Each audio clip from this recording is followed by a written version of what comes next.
Marcos Pérez, ¿qué tal? Marcos, ¿cómo estás? Hola Vicente, ¿qué tal? Muy bien, muchas gracias por invitarme de nuevo a tu fantástico espacio. Te teníamos que invitar sí o sí, porque es que el podcast que hicimos contigo en la primera temporada de Finet Talks ha sido los más escuchados. Se está viendo ahora más de 5.000 escuchas con una cantidad tremenda de likes y esas cosas.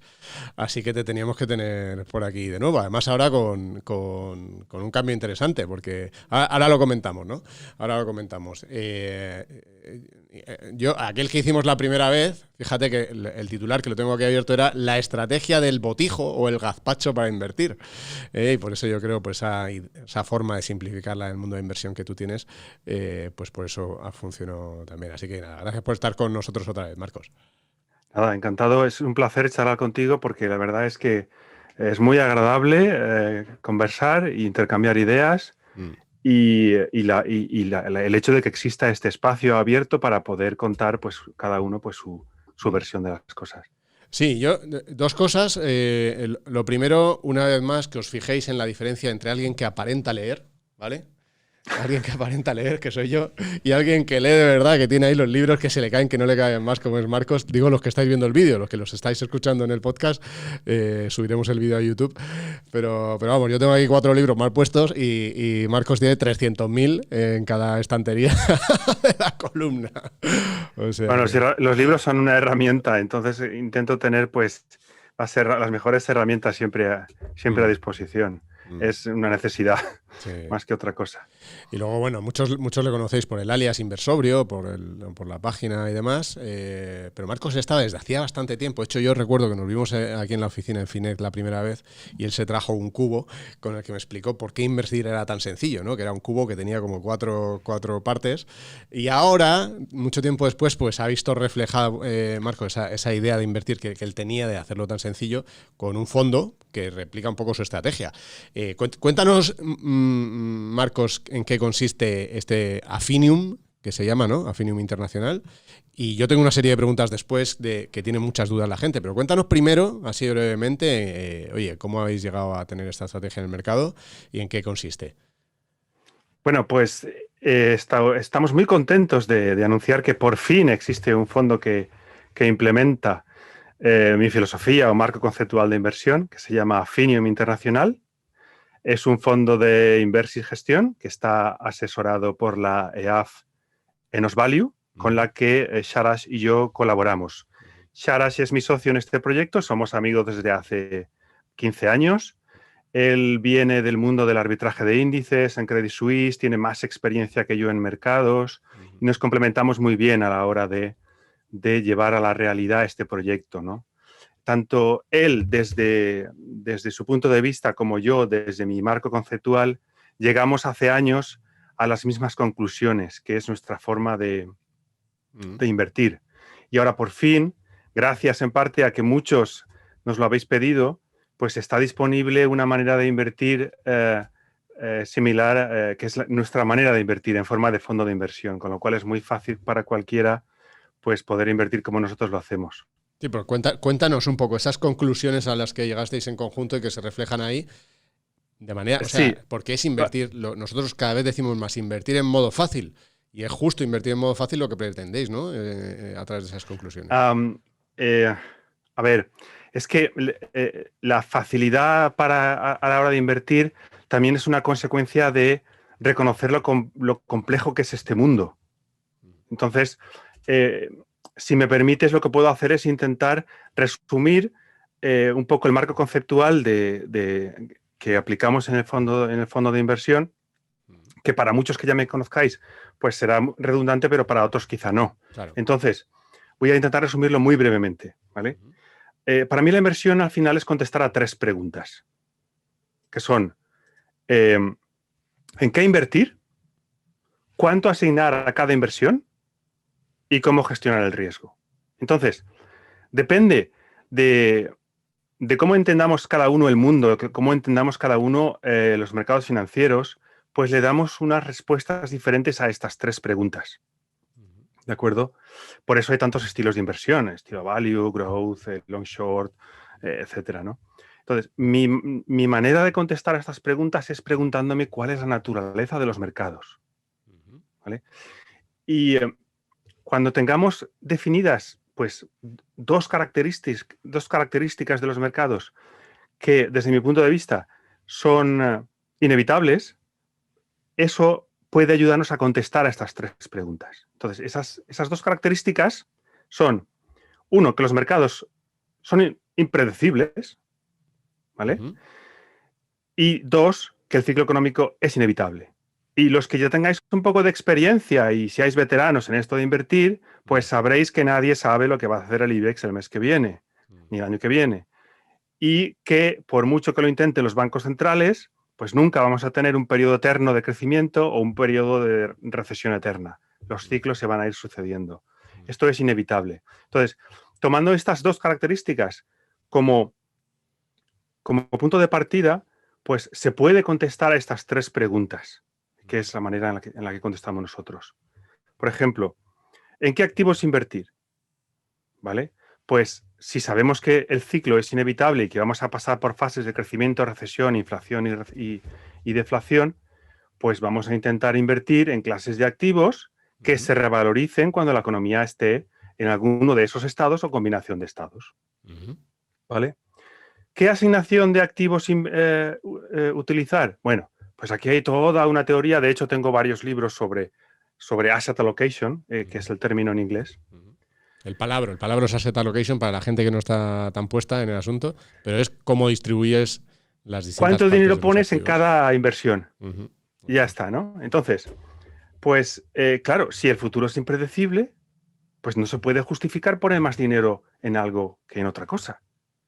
Lo que te lleva a poner el mismo dinero en cada clase de activo, es decir, a una equiponderación.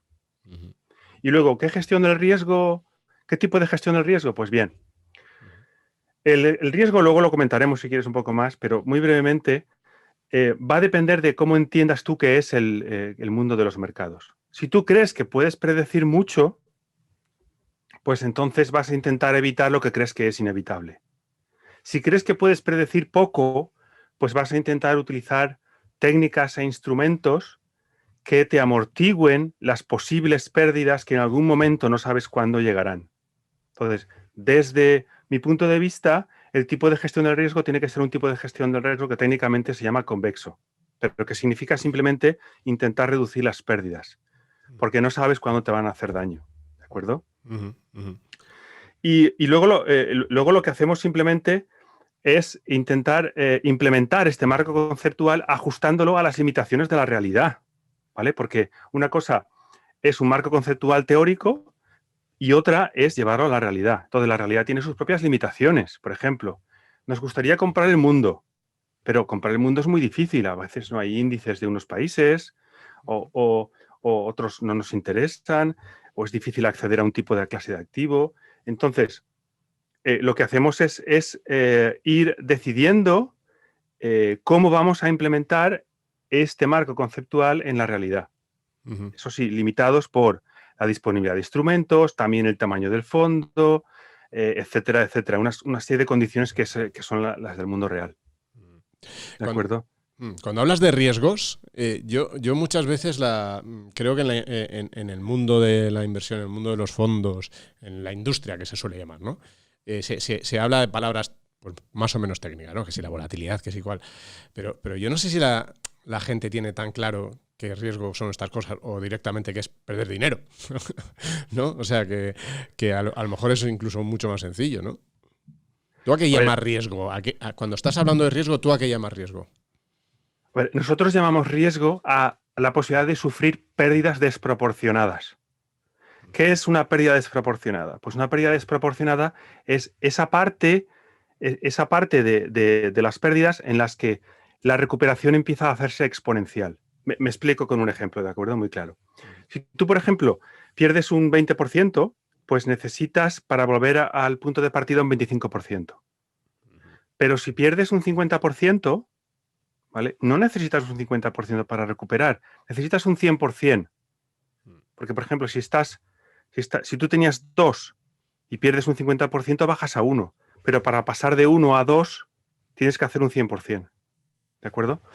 Esa diferencia crece exponencialmente cuanto mayores sean las pérdidas. Por ejemplo, una pérdida del 70% ya necesitas más de un 200% para recuperar. Del 80% necesitas un 400%. Entonces, llega un punto en que si las pérdidas son desproporcionadas, la rentabilidad que necesitas a continuación es tan grande que hace muy difícil esa recuperación. ¿De acuerdo? Entonces, nosotros en Affinium lo que intentamos a la hora de gestionar el riesgo es intentar reducir las pérdidas desproporcionadas. Así es como entendemos el riesgo. Pero también tengo que decirte que cada uno entiende el riesgo de una manera diferente, ¿vale? Por ejemplo, la mayoría de la industria y de la gente lo confunde con volatilidad. Claro, eso. Volatilidad no es más que cuánto se mueven los precios en el tiempo. Algo es muy volátil si se mueve mucho y algo es poco volátil si se mueve poco. Pero eso tiene poco que ver con el riesgo, a no ser que necesites el dinero pronto, ¿de acuerdo? Claro.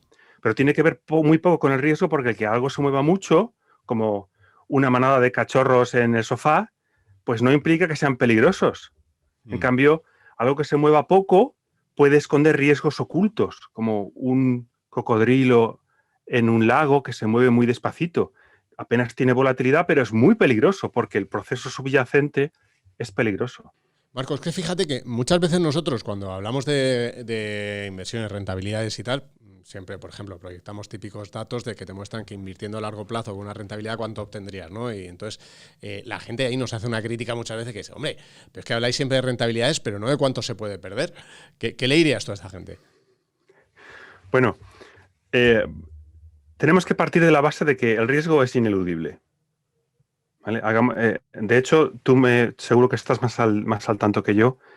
¿Cuánto dinero hay en España en depósitos? 900.000 millones de euros aproximadamente. Al Bueno, pues 0,01 de rentabilidad. 900.000 millones de euros deciden, según ellos, no asumir ningún riesgo y en contrapartida están asumiendo el riesgo de perder capacidad de compra por la inflación. ¿De acuerdo? No quieren asumir más riesgos. Ahora bien, la posibilidad de pérdida está muy relacionada con el tipo de estrategia en la que vas a invertir. Por ejemplo, si tú vas a invertir en un gestor que hace apuestas muy puntuales en empresas muy particulares, si le va bien va a ganar mucho dinero y si le va mal va a perder mucho dinero. Es decir, la posibilidad de pérdida siempre existe. Lo que tenemos que hacer como inversores es intentar comprender cuál es la filosofía subyacente a la estrategia de inversión que implementa el gestor y ver si esa filosofía, esa estrategia nos viene bien a nosotros, en nuestra personalidad, a nuestras circunstancias, qué tipo de riesgos tiene y entonces ponderar esos riesgos, ¿de acuerdo? Porque riesgos siempre hay. Lo que pasa es que unas tipos de estrategias son menos arriesgadas que otras, sobre todo a largo plazo. ¿Qué puede hacer uno para eso, para intentar reducir el riesgo? ¿No? Yo, por ejemplo, cuando he ido viendo lo que ibais publicando vosotros de cómo iba a ser la gestión de este fondo, incidíais mucho en el riesgo. ¿Qué puede hacer uno para realmente reducir el riesgo en sus estrategias y minimizar la posible pérdida a la hora de invertir? Bueno, pues seguir el refrán típico español de no poner todos los huevos en la misma cesta. Uh-huh. Es decir, no vamos a apostar todo nuestro patrimonio a una única apuesta, a un único activo, a una única cosa. ¿Vale? En España, tú sabes que aparte de los depósitos, la inversión más popular es el ladrillo. De hecho, mucha gente, su única inversión a lo largo de toda su vida es el ladrillo, sea en su casa particular o en varias casas o una casa para alquiler. Consideran que todo lo demás es un casino. ¿Vale? Están asumiendo muchísimo riesgo porque están dependiendo de que algo muy puntual les salga bien. Entonces, el primer paso para reducir el riesgo es la diversificación. Y eso, por ejemplo, es lo que también hacemos dentro del fondo Affinium. Es decir, nosotros el fondo Affinium no solamente está diversificado en 4 clases de activos para cubrir el ciclo, sino que dentro de cada clase de activo está diversificado en distintas regiones a lo largo del planeta y en distintos índices para distintos países. Es decir, hay una diversificación lo más amplia posible, lo más amplia que nos permiten los instrumentos y el volumen del fondo, precisamente para agotar esa posibilidad de reducción del riesgo que existe en la diversificación, que es pues el primer paso para reducir el riesgo de cualquier inversor, es que no ponga todos los huevos en la misma cesta. Fíjate que antes me venía a la cabeza ahora el ejemplo antes que poníamos de algo que no se mueve pero que puede tener muchas pérdidas, pues fíjate el inmobiliario, porque el inmobiliario tú no ves que el precio se mueva. O sea, tú ves que Exacto. está ahí, que lo compraste, no se mueve en absoluto. Sin embargo, pues si te has comprado una casa en la costa hace 10 años, pues a lo mejor ahora no la venden ni a un tercio. En determinadas zonas de costa, en otras no. Pero sí, sí. Sí, el hecho de ver los precios constantemente nos hace mucho daño porque no estamos preparados para esa exposición a la variabilidad. Tendemos a considerar cada pedazo de información como relevante. Entonces, claro, cuando vemos que los precios se están moviendo constantemente, nos trastoca. Nos trastoca porque nuestra psicología, por nuestra evolución, no está preparada para lidiar con toda esa información que es ruido a corto plazo. En tu experiencia, ¿cuál dirías que es el error que cometemos, ¿vale?, los inversores, que más fácil se podría evitar? Bueno, esto lo he visto muchas veces y sigo viéndolo, y es que la mayoría de inversores van saltando como saltamontes de fondo en fondo, persiguiendo el fondo que mejor lo hizo el año pasado. Claro. Esto es típico. Todos los años necesariamente hay unos fondos que lo hacen muy bien, y esos fondos son los que luego, al año siguiente, son los que más volumen de suscripciones reciben.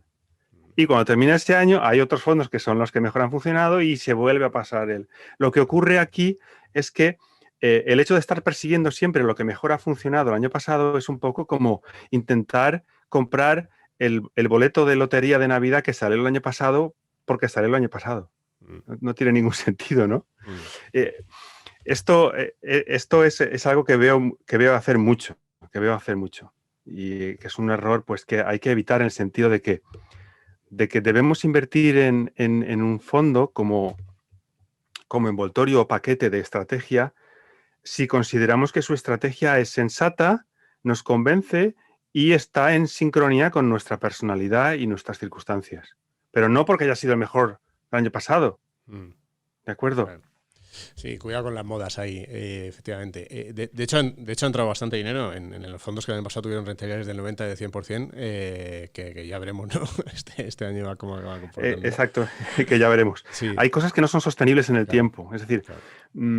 No se puede tener todos los años una rentabilidad del 30% o del 50%. Eso no es sostenible. Entonces hay que ser consciente de eso. Esa obsesión por elegir siempre el mejor. Hay veces que con tener uno bueno vale, ¿no? O sea que... cuando... Es que el mejor fondo... Sí, perdón. Sí, no te he perdido. Estás ahí, sí. El mejor fondo no existe. En primer lugar, no existe porque no puede haber el mejor fondo para todo el mundo porque todo el mundo tenemos nuestras circunstancias particulares. Hay personas que quieren hacer una inversión a 3 años y otras quieren hacer una inversión a 30 años. No puede la misma solución servir para todo el mundo, ¿vale? Y luego también, no sé si tú conoces este recuadro que de vez en cuando circula por internet, donde se pone un ranking de los activos, cada año cuál ha ganado más rentabilidad, ¿no? Sí. JP Morgan en su grupo en Finex lo suele publicar, de hecho. Sí. ¿Ves? Por ejemplo. Entonces, claro, siempre va a haber un ganador, pero no sabemos cuál es. Claro. Entonces, no podemos invertir en base a quién ha ganado, quién ya ha ganado. Tenemos que invertir en base a algo sensato y razonable en un horizonte en el que apenas podemos decir nada. Tenemos en un horizonte en el que podemos aprovechar ciertas propiedades del mercado, pero no podemos saber quién va a ganar más dinero. Eso es imposible. Cuando se tiene una cartera como la que proponéis vosotros, ¿no? Con esas en 4 partes, con 4 grandes activos, que en realidad es muy parecido a lo que se suele considerar la cartera permanente, ¿no? Que tuvimos por aquí hace poco también, estuvimos hablando de ella. ¿Cada cuánto hay que hacer ahí ese rebalanceo, ¿no? Lógicamente, para la gente que no es muy ducha en el tema, pues si compras un 25% de bolsa, de oro, de bonos y de liquidez, y la bolsa sube un montón, pues a lo mejor la bolsa se te va al 40% y otra cosa al 15%, ¿no? ¿Cuándo tienes que volver a ese 25%? Sí, una puntualización antes de contestar a tu pregunta, ¿vale? Nosotros lo que intentamos es cubrir con clases de activos tradicionales el espacio de fases de la economía. Entonces, para nosotros, se cubre de manera más eficiente con bolsa internacional, inversión inmobiliaria internacional, bonos del gobierno y oro. ¿Vale? Luego, hay otras aproximaciones a este intento de cubrir. ¿Vale? Por ejemplo, Ray Dalio hace un mapeado distinto. También los fondos Risk Parity hacen un mapeado distinto. La cartera permanente de Brown no utiliza, por ejemplo, inversión inmobiliaria. Pero nosotros creemos que de esta manera se cubre mejor el espacio de fases, ¿vale?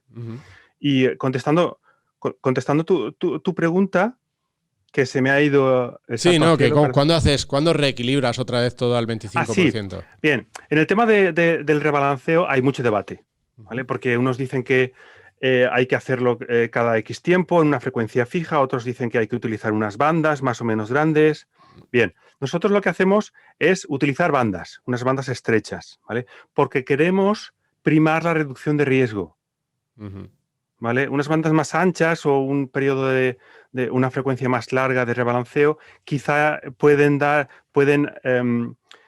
enfocar el peso en una ligera mayor rentabilidad a largo plazo, pero nosotros estamos intentando precisamente reducir el riesgo. ¿De acuerdo? Entonces, utilizamos unas bandas estrechas. Eso significa que no sabemos cuándo vamos a rebalancear, porque si mientras se mantengan ahí, pues no tocamos nada, pero si se tocan, pues sí. Ok. Y luego, para terminar, hemos hablado hoy bastante de riesgos, ¿no? Pero en una cartera como la que planteáis, ¿qué rentabilidad puede uno esperar a medio o largo plazo con una estrategia en la que prime esa diversificación generalizada? Bueno, pues verás, la respuesta más honesta y prudente que te puedo dar es la real, es la rentabilidad, la cartera dará, el fondo dará la rentabilidad que den los activos. Vale, pero, a ver, vamos a intentar especular un poquito, ¿no? Con lo que puede pasar. Mira, los activos clásicos, tradicionales, que es inmobiliario, empresas a través de índices de bolsa a nivel mundial, bonos del gobierno, oro, tienen una serie de drivers o de fuerzas que impulsan su rentabilidad a largo plazo. Por ejemplo, siempre que haya mercados libres y las empresas puedan negociar, trabajar, pues siempre va a haber unas empresas que lo hagan mejor, estarán en los índices y capturaremos ese crecimiento. ¿De acuerdo? Pero si de repente se pone de moda el comunismo a nivel mundial y las empresas desaparecen, pues la parte de bolsa ni va a existir. Entonces, dependemos de que el mundo siga funcionando, entre comillas, ¿vale? Como lo ha hecho hasta ahora. Si el mundo sigue funcionando como lo ha hecho hasta ahora y el pasado es una posible guía de lo que podemos esperar, pues entonces es razonable, es prudente esperar que en un plazo de 5 o 10 años, pues estos activos den una rentabilidad media anual pues entre el 5 y el 10%. Eso es lo que sería razonable esperar. ¿Vale? Siempre que se respeten y se permita que los procesos que permiten a estos activos generar su rentabilidad, pues continúen, que no le pongan zancadillas, demasiadas zancadillas. ¿Sabes? Pues eso. Oye, te he dicho que era la última, pero tengo esta duda porque en la composición vuestra, estas 4 partes, está el inmobiliario, frente a la otra que habíamos comentado en alguna otra ocasión en este podcast, que era la liquidez. ¿Por qué inmobiliario frente a liquidez? ¿Por qué habéis metido ahí? Porque claro, esto es una cosa que siendo el público español tan relacionado con el ladrillo como decías, igual le interesa saber en concreto por qué, ¿no? Sí, a ver, liquidez tú puedes tener toda la que quieras. Yo no veo sentido que un fondo tenga dinero en liquidez cuando tú ya puedes tener la que quieras. Eso para empezar.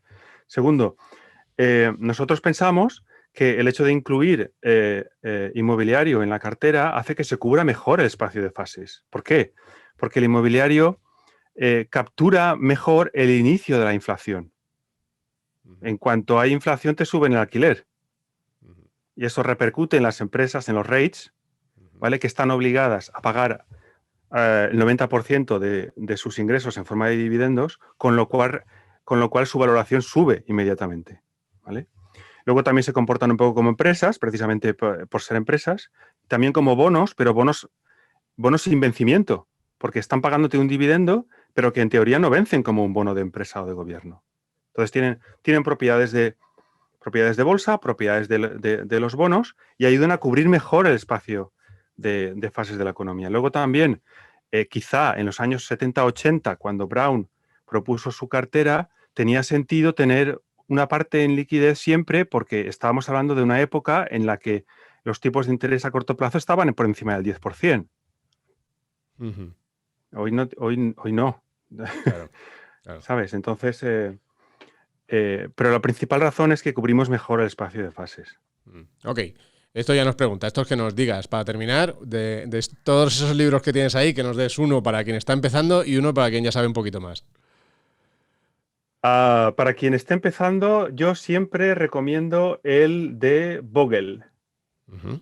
¿vale? Que estoy viendo dónde lo tengo. Bueno, dínoslo, no te preocupes. Ahora no recuerdo dónde lo tengo.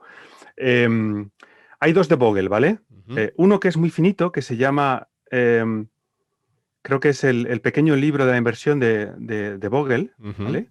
Y otro que es muy gordo, Ujú. ¿vale? Que en realidad el pequeñito es el resumen del gordo, ¿vale? Ujú. Que es invertir en fondos con sentido común.